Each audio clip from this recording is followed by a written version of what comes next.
शिक्षा शास्त्र विषय में जब भी हम दो परीक्षणों की बात करते हैं तो तुलनात्मक रूप से ये कहा जाता है कि ये बताइए कि इन दोनों परीक्षणों में से कौन सा परीक्षण कठिन है और कौन सा परीक्षण सरल है। प्रस्तुत परीक्षणों के कठिन या सरल होने के लिए हमें सबसे पहले इस बात की जानकारी होनी चाहिए कि विषमता क्या है। यदि हमें विषमता का ज्ञान होगा तो इन समस्याओं का हम आसानी से समाधान निकाल सकेंगे, और यदि विषमता का ज्ञान नहीं है तो इन समस्याओं का हम समाधान नहीं कर पाएंगे। दोस्तों, विषमता दो प्रकार की होती है। एक होती है सकारात्मक विषमता और एक नकारात्मक विषमता। सकारात्मक विषमता क्या है, नकारात्मक विषमता क्या है, दोनों को हम रेखा चित्र के माध्यम से स्पष्ट करेंगे।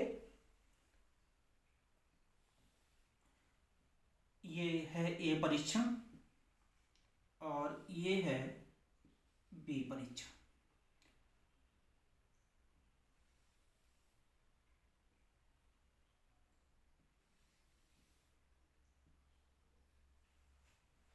जब किसी भी रेखा चित्र में जो लंबी पूंछ है, इसको हम पूंछ बोलते हैं, ये वाली, ये जो लॉन्ग टेल है दाहिनी तरफ होती है, तो उसको हम कहते हैं सकारात्मक विषमता, पॉजिटिव स्क्यूडनेस। ठीक है, तो इसको हम कहेंगे जब लंबी पूंछ हमारी दाहिनी ओर है तो ये कहलाएगी सकारात्मक विषमता, सकारात्मक विषमता।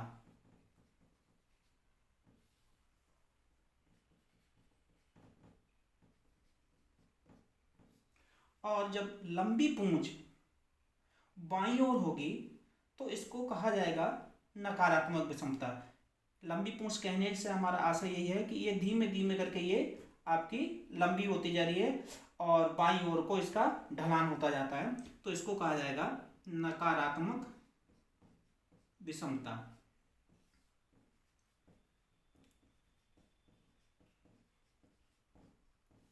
तो एक चीज ये क्लियर हो गई है कि सकारात्मक विषमता कौन सी है, नकारात्मक विषमता कौन सी है। दोस्तों, मेरा नाम मुकेश कुमार है और मैं आप लोगों को शिक्षा शास्त्र विषय के विभिन्न प्रकरणों का अध्ययन कराऊंगा। इन प्रकरणों में जो भी आप लोगों को कठिनाइयाँ आती हैं उन्हें आप हमें नीचे कमेंट बॉक्स में लिखें, मैं उनका समाधान आपको देने का प्रयास करूंगा।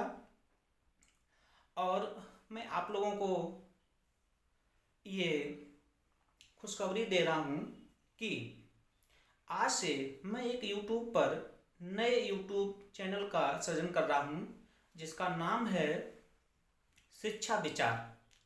प्रस्तुत चैनल के माध्यम से जो शिक्षा शास्त्र विषय है उसका हम लोग अध्ययन करेंगे, और आप लोगों से मेरी गुजारिश है कि हमारे आप चैनल को लाइक करें, सब्सक्राइब करें और अपने दोस्तों को शेयर करें। दोस्तों, हमें प्रस्तुत परीक्षाओं में या जो विभिन्न प्रकार की परीक्षाएं हैं शिक्षा शास्त्र से विषय से संबंधित, उनमें ये प्रश्न अमूमन पूछा जाता है कि इन दो परीक्षणों में से कौन सा परीक्षण सरल है और कौन सा परीक्षण कठिन है। तो इसके लिए हम अमूमन यही कहते हैं कि भैया इसका समाधान कैसे करें। अब इसके समाधान के लिए सबसे पहले हमें इस बात की जानकारी होनी चाहिए कि इस परीक्षण में हमारा मीन कहाँ पर है, मोड कहाँ पर है और मीडियन कहाँ पर है।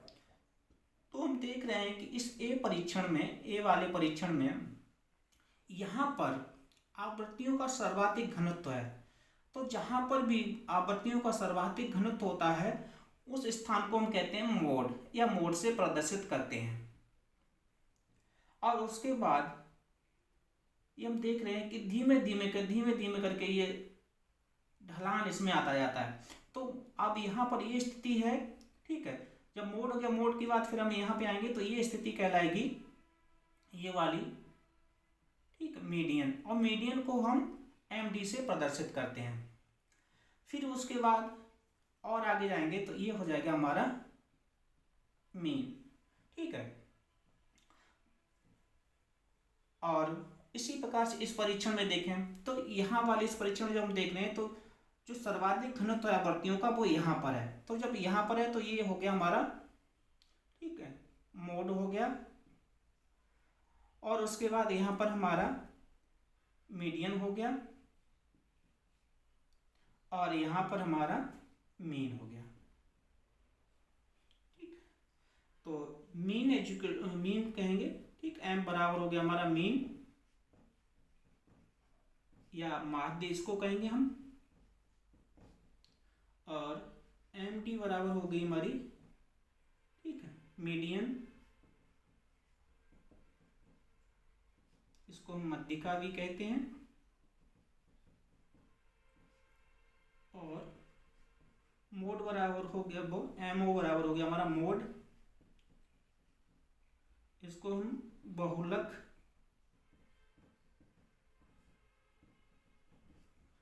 या बहुलांक भी कहते हैं। अब ये स्पष्ट हो गया कि हमारा M है वो मीन है, MD है वो मीडियन है और MO है वो मोड है। अब हम ये देखने का प्रयास करेंगे कि इस परीक्षण में और इस परीक्षण में, ठीक है, कि इन सब की वैल्यू क्या है, अर्थात कौन किससे बड़ा है और कौन किससे छोटा है। जब हम ये परीक्षण की बात करते हैं तो ये परीक्षण में जो मोड है और मीडियन है वो मीन से छोटे हैं। अर्थात ये परीक्षण में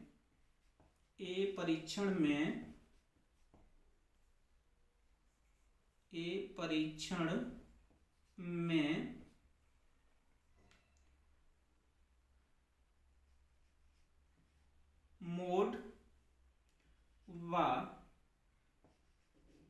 मीडियन की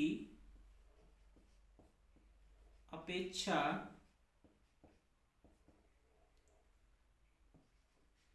मीन का मान अधिक है।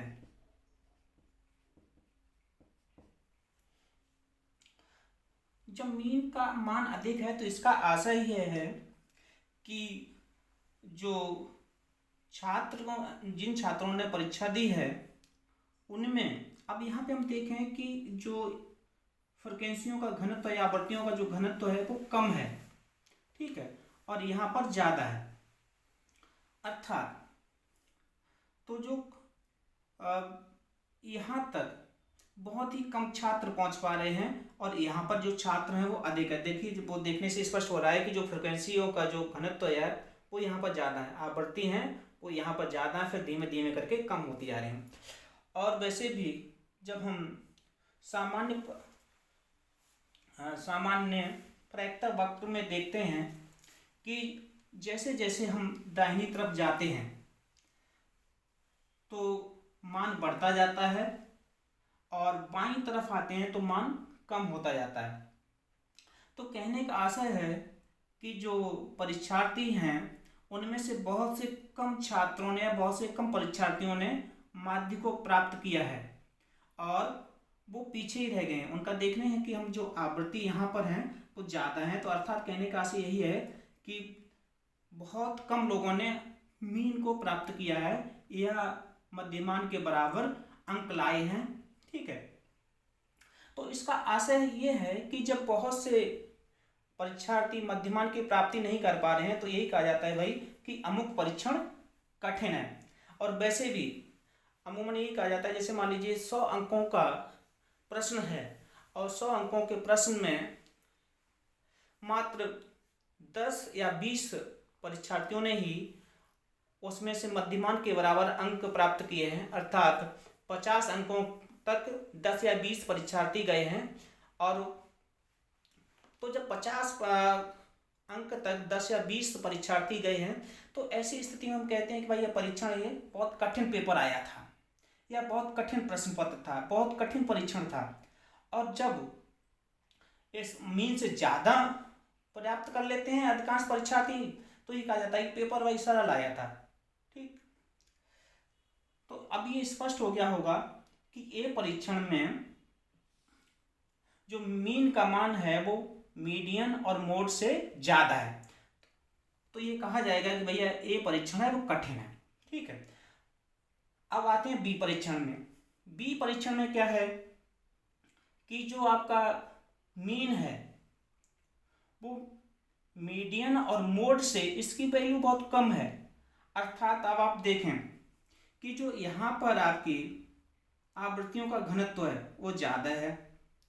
ठीक है, फिर यहाँ पे कम है, फिर यहाँ पर और कम है, अर्थात ये कहने का आशय है कि अधिकांशतः परीक्षार्थियों ने मध्यमान को प्राप्त कर लिया है या मध्यमान से ज़्यादा अंक प्राप्त किए हैं। जैसे जैसे आप इधर को बढ़ते जा रहे हैं तो मीन यहाँ पर है, और जैसे जैसे आप दाहिनी तरफ इधर बढ़ रहे हैं तो जो फ्रिक्वेंसी का जो, ठीक है, घनत्व है, आवृत्तियों का जो घनत्व है वो बढ़ता जा रहा है। तो अधिकांश छात्रों ने मीन या उससे अधिक अंक प्राप्त किए गए। और ये सामान्यतः ये कहा जाता है कि जब किसी परीक्षण में परीक्षार्थियों ने मीन से ज़्यादा अंक, मीन या मीन से ज़्यादा अंक प्राप्त किए हैं तो वो प्रश्न पत्र सरल है। उदाहरण के लिए यदि कोई प्रश्न पत्र 100 अंक का है और उसमें 80 या 90% छात्रों ने 50 अंक से ज़्यादा प्राप्त किए हैं तो ये कहा जाएगा कि भाई अमुक परीक्षण ये सरल है। तो ये स्पष्ट हो गया होगा कि भाई कौन सा परीक्षण सरल है और कौन सा परीक्षण कठिन है। दूसरा, इस आधार एक और इसका टर्म है सीधा सीधा इसके सरल और कठिन को जानने के लिए कि जो सरल परीक्षण होता है उसकी जो लंबी पूंछ है वो बाईं ओर होती है और जो कठिन परीक्षण होता है उसकी लंबी पूंछ दाहिनी ओर होती है। तो इन सबको आप न जाने, मीन, मीडियन को, मोड को, तब भी इस आधार पे आप कह सकते हैं कि भाई अमुक परीक्षण की लंबी पूंछ बाईं ओर है तो ये परीक्षण सरल है, और जब परीक्षण की लंबी पूंछ दाहिनी ओर है तो ये परीक्षण कठिन है। अब परीक्षाओं में एक प्रकार से और प्रश्न आता है कि ना तो आपको चित्र दिया जाएगा, ठीक है, केवल आपसे ये कह दिया जाएगा कि जब मीन का मान मध्यमान, मीन का मान एमडी और मोड से कम है तो बताइए ये परीक्षण सरल होगा या परीक्षण ये कठिन होगा। तो जब भी मीन का मान एमडी और मोड से कम होगा तो ऐसी स्थिति में परीक्षण सरल होगा। इसके विपरीत जब मीन का मान मोड और एमडी से अधिक होगा तो ऐसी स्थिति में परीक्षण कठिन होगा। दूसरा, एक और तरीके से प्रश्न ये पूछा जाता है कि सरल परीक्षणों में मीन की दिशा किस ओर होगी, मीडियन के बाईं ओर होगी कि दाईं ओर होगी। तो जब सरल परीक्षण होते हैं उसमें मीन की जो दिशा है वो हमेशा मीडियन के बाईं ओर होती है, और जब प्रश्न हमारे या परीक्षण जब कठिन होता है उसमें मीन की जो दिशा है मीडियन के दाहिनी ओर होती है। एक और ये प्रश्न पूछा जाता है कि जब हमारी सकारात्मक या नकारात्मक प्रसन्नता है किसी परीक्षण में तो उसमें मीडियन की दिशा क्या होगी। तो चाहे परीक्षण हमारा सरल हो चाहे कठिन हो, मीडियन हमेशा बीच में ही मिलेगा आपको देखने के। जैसे कि आप ये परीक्षण में आप देख रहे हैं ये मीडियन हमारा बीच में है, ठीक है, और बी परीक्षण में भी देख रहे हैं कि मीडियन बीच में है। बस मीन ही आपका भागता है। मीन हमेशा लंबी पूंछ की तरफ ही मिलेगा। जैसे इधर है आपकी लंबी पूंछ, ये बाईं ओर है, तो यहाँ पर आपका मीन है। ठीक है, इसमें लंबी पूंछ यहाँ पर है, तो यहाँ पर मीन आपका ये है। ठीक, तो मैं अब ये आशा करता हूँ कि जो प्रस्तुत टॉपिक है वो आप लोगों की समझ में आ गया होगा।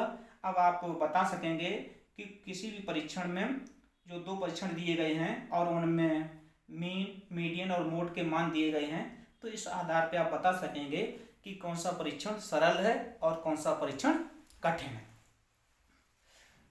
दोस्तों, मैं आप लोगों से ये गुजारिश करता हूँ, अनुरोध करता हूँ कि हमारे YouTube चैनल शिक्षा विचार को आप लाइक करें, सब्सक्राइब करें और अपने दोस्तों को अधिक से अधिक इसको शेयर करें। और कमेंट बॉक्स में आप हमें अपनी कठिनाइयों को भी बताएं, लिख के भेजें कि किन किन आपको टॉपिक्स पर आपको वीडियो चाहिए। मैं प्रयास करूंगा उन टॉपिक्स पर वीडियो बनाकर आपकी समस्याओं का समाधान करने के लिए। जय हिंद,